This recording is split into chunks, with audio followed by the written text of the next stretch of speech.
In today's video, we're going to have a look at 4 different features of English pronunciation which are present in all accents of English. I'll be giving examples of how these features, these characteristics, appear in several pop songs to help you understand what I mean so that you can ultimately improve your own pronunciation. This is why I call the video Improve Your Pronunciation Through Songs.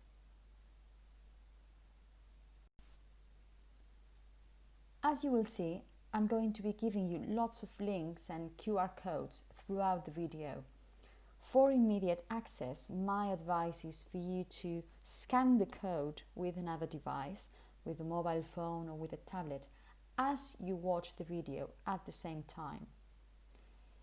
You can also find the links in the description below the video. However, the best option perhaps is to visit the link you can see here. This is the link to my blog post where you can find everything. So you can either visit the link here or scan this QR code. And as I'm saying, you can find everything there. All the links to the songs, the links to the resources I'll be mentioning at the end, and to the exercises I'll be suggesting. Before I tell you about the tips, there's something you need to know if you really want to improve your pronunciation. Whenever you speak a different language, you need to become an actor or an actress, and you need to somehow put on your English speaking hat. And what do I mean by that? When you speak a different language, your voice needs to sound different, because different languages have different sounds, different intonations, different rhythms. So if you've noticed that your voice sounds different in English, it means you're doing fine. That's totally fine. However, sometimes students may be a bit ashamed to use a different voice or to pronounce properly in front of their classmates because they think people are going to laugh at them, or they think they're going to sound too different from their own speaking voice. So please, when speaking a different language, don't be afraid to be playing a part. So put on your English speaking hat and sound different. That's totally fine. In fact, I always recommend somehow selecting role models to have good examples of pronunciation in your mind and somehow try to imitate them. You will probably have some idols of your own, some actors, actresses, singers, celebrities you like. So try and imitate, if they are native speakers, of course, try and imitate the way they speak. If you would like to have some more ideas of these good examples of pronunciation, you have some suggestions here. These are just some speaking voices I like. And you have in here some films and TV shows which I feel are useful if you want to improve your English. As I said, you can find all these links in my blog post in the link I gave you at the beginning, so there's no need to click everything. So, these are the 4 tips or the 4 features, characteristics I'm going to be describing in this video. The first one has to do with aspiration in English, which is a bit different from Spanish. And aspiration is something you can find in words such as P, T, cool, or when you say the word happy. I'll be describing that in a minute. The second tip has to do with what we call in English weak forms. Some words, such as of, to, or a, have strong forms and weak forms depending on the context where you pronounce them. But I would say that 85 or 90% of the times you pronounce them in a very weak form, such as when you say cup of tea, want to dance, or a bag. The third tip has to do with this initial S at the beginning of words, followed by a consonant rather than a vowel. This tends to be very difficult for Spanish speakers because we don't have this in Spanish. So some people might find it a bit difficult to say expressions such as in Spain or to stay. The last characteristic is not compulsory, it doesn't happen all the time, but it is very, very frequent. And if you can notice it and you can use it, you're going to sound perhaps more native-like. It's something, the name is irrelevant, it's something called Jod coalescence, it doesn't really matter. This is what happens when you have these two words, these two sounds together, like when you say want you, I want you to stay, I want you to go, or when you say would you, good you. I'll be explaining what this is and the effect it has a bit later. So let's start with tip number 1, which has to do with aspiration. If you're a native speaker of Spanish, you might find this sound a bit difficult. Not difficult, but it doesn't come naturally. Because in Spanish we have words such as jamón or Gijón, which contain this rather strong sound. And just we tend to transfer this sound we have here, we tend to think that this is going to be similar. And it isn't exactly, because this sound in English is much more relaxed. So you would say something like, and you would use it in words such as happy, here, him, her, hide, hate, heaven. It is not so hard on your throat. In Spanish, when I have sore throat problems, I find it, it stresses me a bit to say jamón, Gijón. It's very hard on your throat. Whereas in English, hide, hate, heaven, this is very soft. I would like to illustrate this sound with 2 songs. The first one is the Beatles' Help. And you can play it here if you scan the QR code, or you can find the link below in the description of the video. I hope you will notice that when they sing this, they say help, help, help, help, as I was saying, in a very relaxed way. I never needed anybody's help in any way. You can also scan the code here and listen to Pharrell Williams' Happy, where he mentions or he sings the word happy and happiness many times. And again, I hope you will notice that his pronunciation of this sound is more relaxed than in Spanish. So trying to imitate the Beatles and Pharrell Williams, when you find yourself pronouncing these sounds, try to make them in a more relaxed way than you would probably do it in Spanish. Let's have a look now at these sounds in English. They are not very complicated. They are rather similar to Spanish. However, in some contexts, they might have a bit of an aspiration.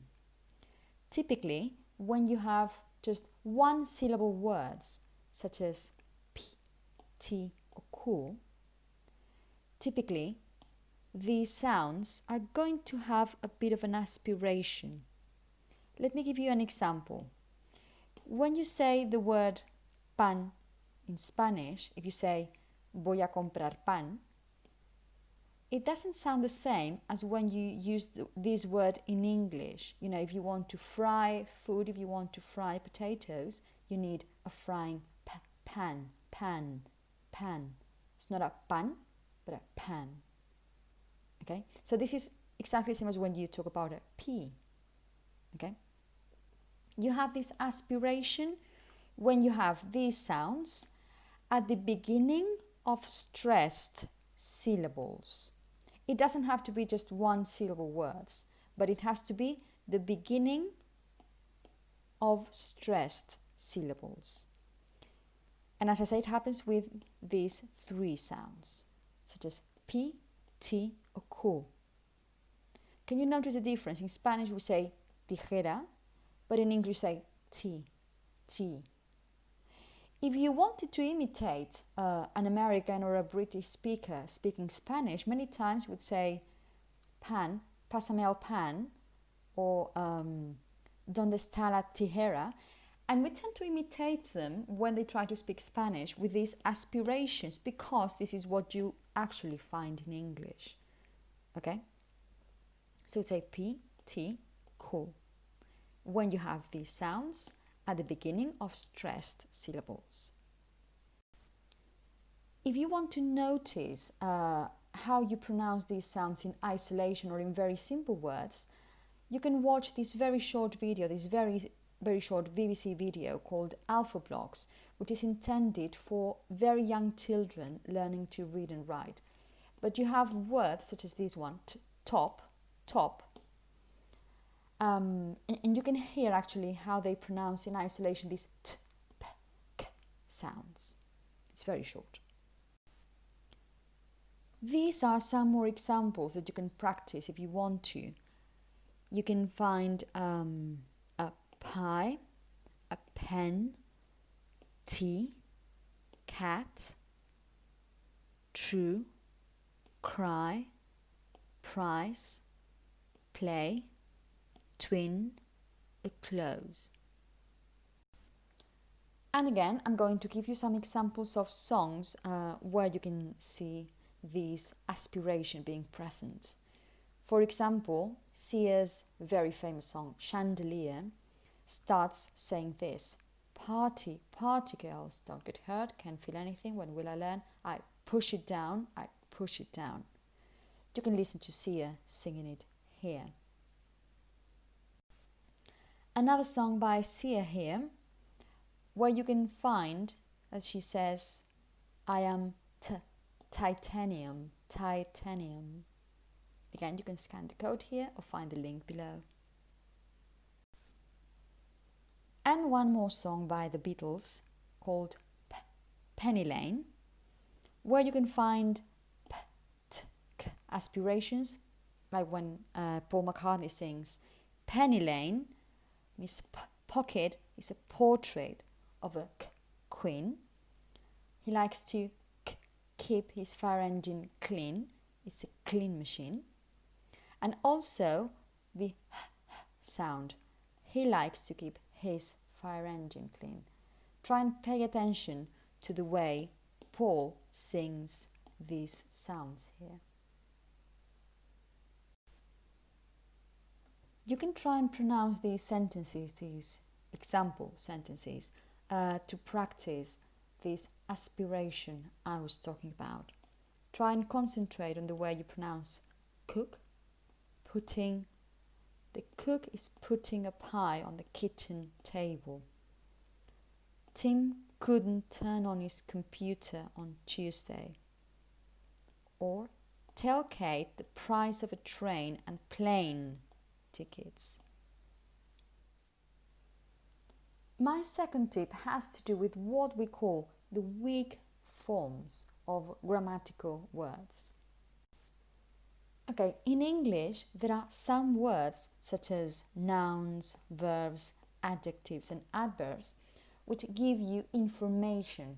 They have a content and you need to understand them clearly. However, there are some others such as prepositions, some pronouns, some auxiliary verbs, which are not that important. And in English, there is something essential for pronunciation and intonation, which is rhythm. So in English, you need to hear a music somehow when you're speaking. Ti-town, ti-town, ti-town, ti-town, something like that. Okay, so for example, in a sentence like this, okay, there are some words which are relevant, like want, break, free. And the others, when you say them, you need to understand, I want to break free. I want to break free. And probably this word here in the middle is not that important. Something similar happens when you say, he's calling from Paris. He's calling from Paris. What you need to understand really is calling and Paris. And the words in the middle are not that important.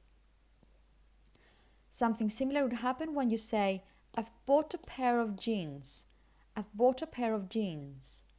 Can you notice that you can actually only hear 3 words? bought a pair of jeans. I've bought a pair of jeans. And all the other words are somehow weaker, not that strong. More examples when you say, I'd like a cup of tea, please. I'd like a cup of tea, please. Or when you say, the show must go on. The show must go on. This is what you pronounce properly and really. Show, go on. The show must go on. So this is why we talk about these weak forms. There are lots of examples of these weak forms. Some auxiliary verbs, as I said, prepositions, linking words. I'm just going to concentrate here on these words. When you say for as a strong form sometimes, but very probably you're going to say for you. When you say of, or you simply say of, you say to, or maybe just to. Sometimes the auxiliary verb have, or simply of. The article, sometimes just the. The indefinite article a, or when you say from. I'll give you some examples again. Remember, in a sentence like this is not that important. So you wouldn't say, I want to break free. In connected speech, unless you wanted to emphasize it, you would probably say, I want to break free. I want to break free. And this is why many times, because this is so weak, you might find that the pronunciation is actually something like wanna. I wanna break free. I wanna break free. Because you say, I want to break free. I wanna break free. As I say, in connected speech, when you're connecting the words, if you pronounced this alone, then no, you would say to. A similar example here, you would probably say, if you're reading all of this connected, you would probably say, he's calling from Paris. He's calling from Paris. Or you would say, I've bought a pair of jeans. Not really stressing this or this, because this is not important. I've bought a pair of jeans. Very relaxed and very weak. Typically, you would say, I'd like a cup of tea, please. I'd like a cup of tea. Many times, you can simply say, I'd like a cup of tea, please. A cup of tea. Informally, you might find this. I'd like a cup of tea, please. Or when you say the show, you don't actually say the. Say the show must go on. The show must go on. If you don't believe me, and you shouldn't, please listen to Sia's song Cheap Thrills and listen to this particular bit, which you can hear here. When she says, baby, I don't need dollar bills to have fun tonight. As I said, in a very relaxed and weak way, to have fun tonight. For example, you can listen to Ed Sheeran's Shape of You. And I hope you can notice that he's not exactly saying off. He's saying, I'm in love with the shape of you, shape of you.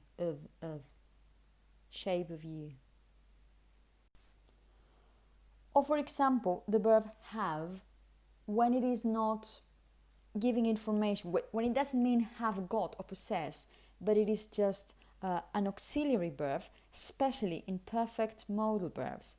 When you say something like Adele says in her song Hello, and again, notice how she pronounces this in a very relaxed way, hello.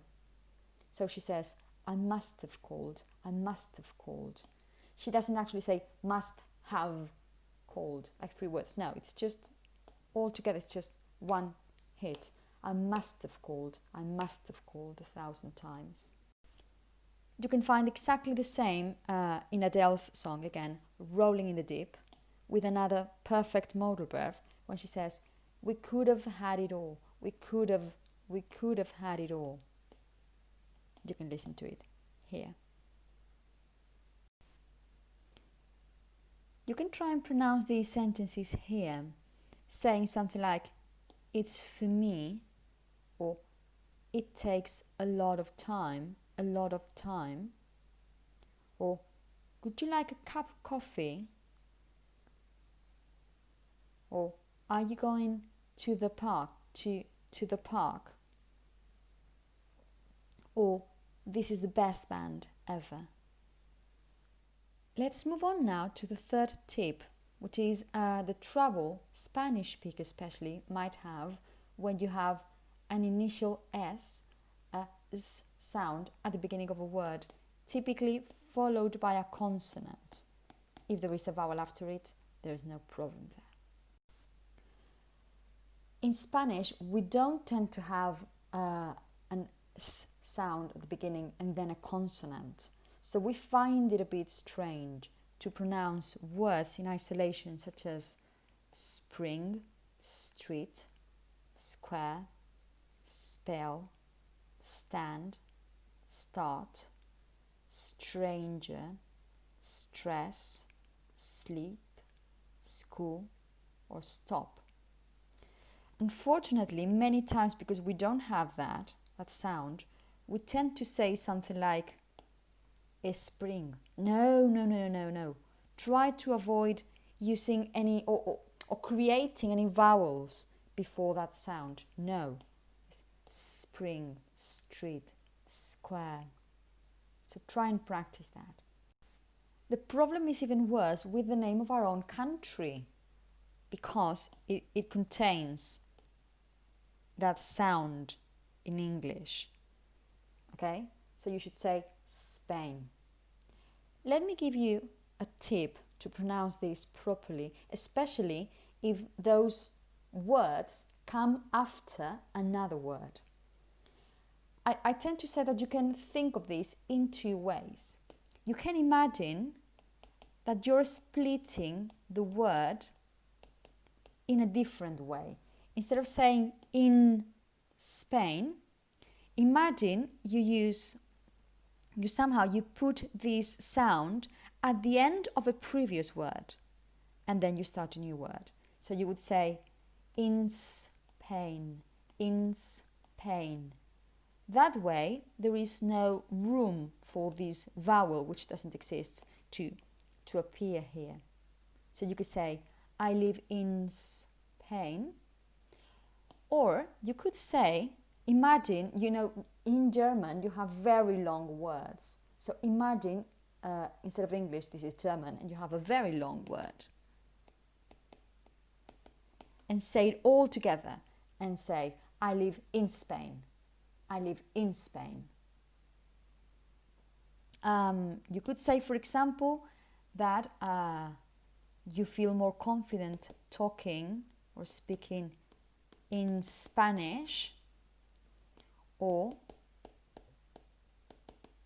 in Spanish. Or, very typical, when somebody asks you, where are you from? You can say, I'm from Spain.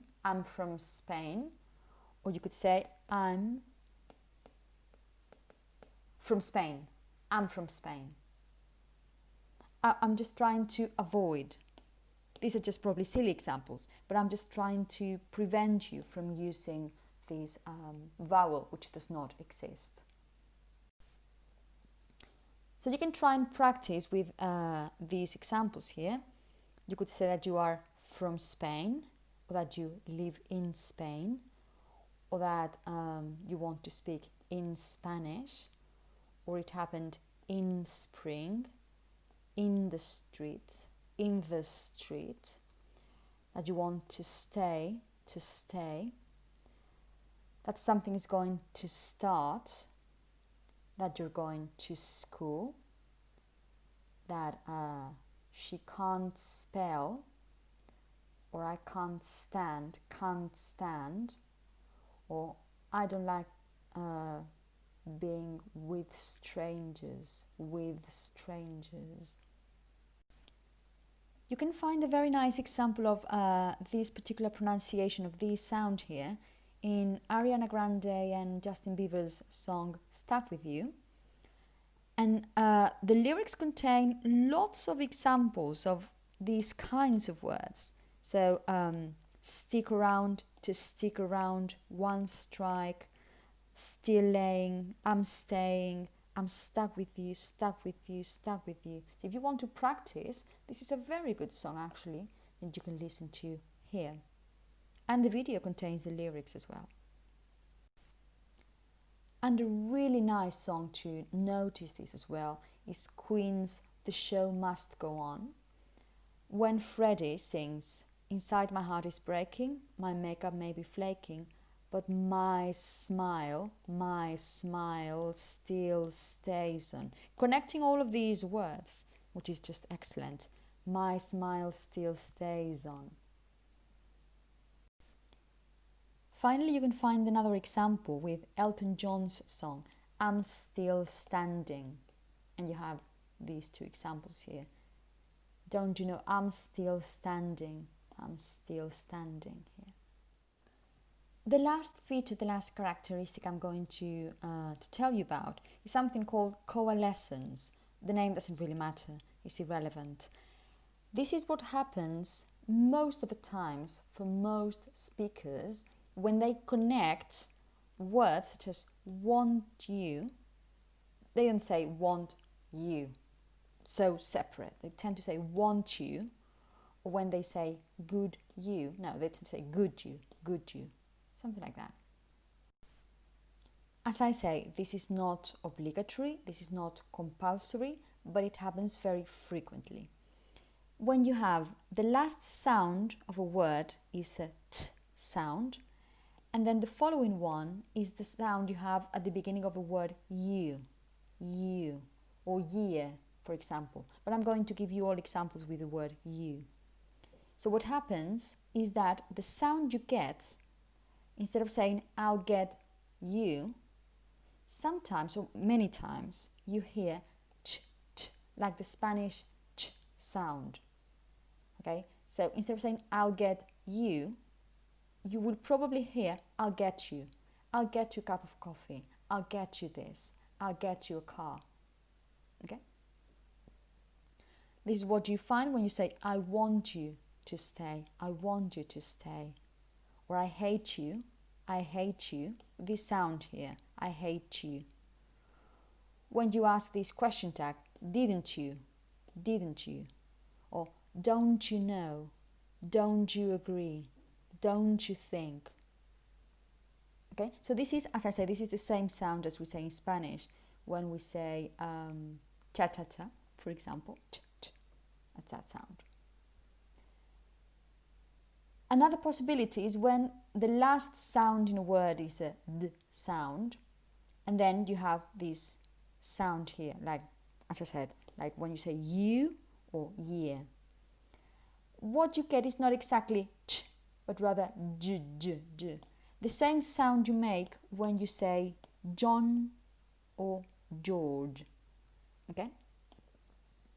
So the combination of these two sounds would be something like had you, or would you know, or could you tell me, or I need you to do something, I need you to. It's similar to this, but not exactly this one, because this is voiceless, nothing happens, nothing vibrates in your throat, and this is voiced.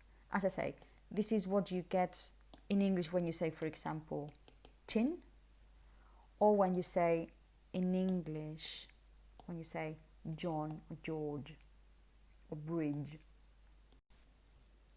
And of course, some examples for you to actually hear this. In Dua Lipa's song Physical, you can hear it very clearly. She says, don't you agree, 4 times. You can listen to the song here. In Lewis Capaldi's Before You Go, he sings, I hate you, with this sound, the ch sound. I hate you.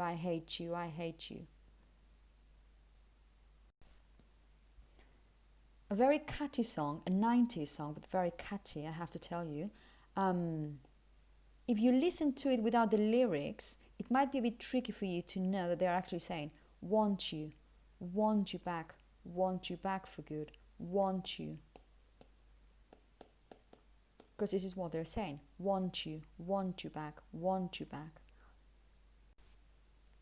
This is, by the way, Robbie Williams, before he became a solo artist in his former group called Take That. So I hope I've convinced you that you can actually find lots of interesting information about how to pronounce English properly if you listen carefully to songs. What I'm going to do now is I'm going to give you some ideas of possible resources, possible apps that you can use to pay close attention to a song lyrics, to learn from it, to learn vocabulary and also pronunciation.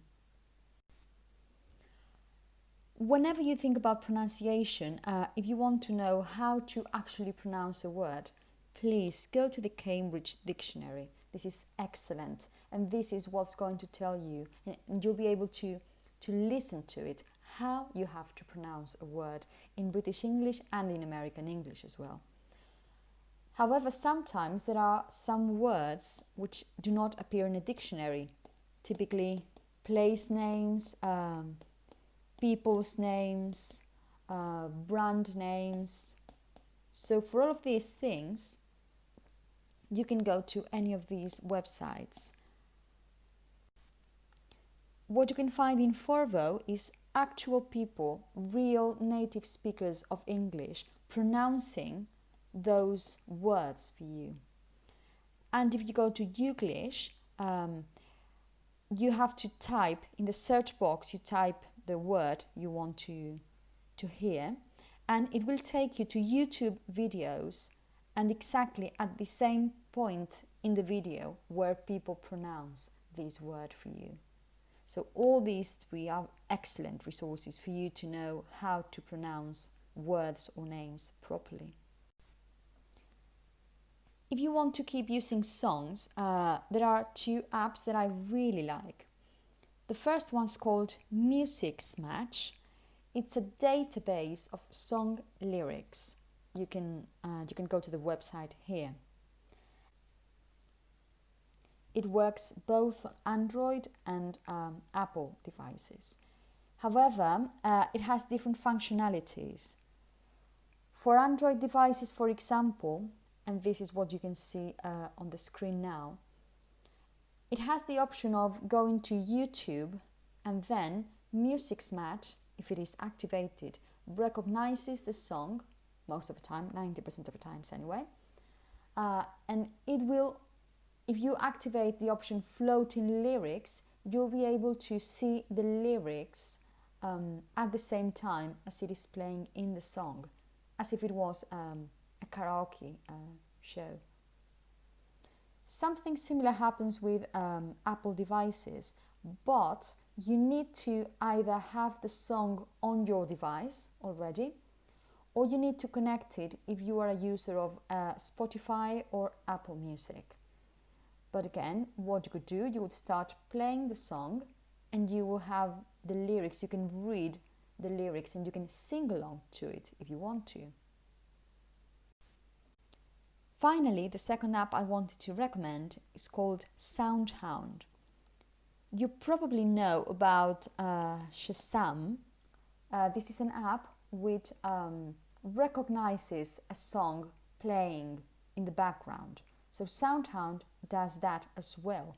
If you listen to a song on television, for example, and you want to know what song it is, you can just start playing the SoundHound logo, and it will recognize what song it is. It will tell you what artist is performing it.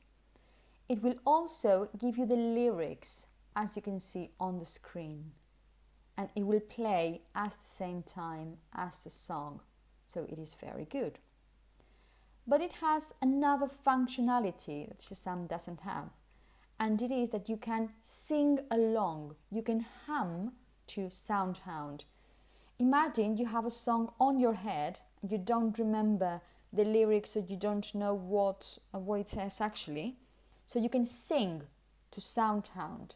And if your singing is more or less accurate, or you know part of the lyrics and your pronunciation is more or less accurate, SoundHound will recognize the song you're singing, and it will tell you the name, the artist, and it will provide you with the full lyrics. So this is why I love SoundHound.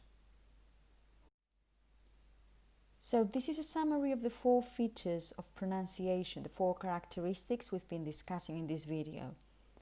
Aspiration, weak forms, initial S, and this so-called coalescence, when you say want you or good you. If you want to make sure that you can recognize them and then apply or use those characteristics, I'm suggesting this exercise here based on Coldplay's song The Scientist. You can go to the link I mentioned in the beginning, or you can scan the QR code here. You have an exercise, you have the lyrics to the song, and then I have pointed out some contexts where you might find one of these 4 features, aspiration, weak forms, initial S, or coalescence. So try and guess what or which of these 4 features is present, and then listen to the song, watch the video, and try and see if you guessed correctly. And then, as I said, you can, for example, try and read the lyrics and try and pronounce them the same way as Chris Martin, the singer, is doing it. You can even try doing it on SoundHound. Try to sing along this particular song and try to see if SoundHound can recognize it. So I hope you found these tips useful. Please keep listening to songs in English just for fun, but also try to practice some active listening and try to spot these features of pronunciation I've mentioned in songs. That way it will be much easier for you to incorporate them into your own pronunciation. Bye!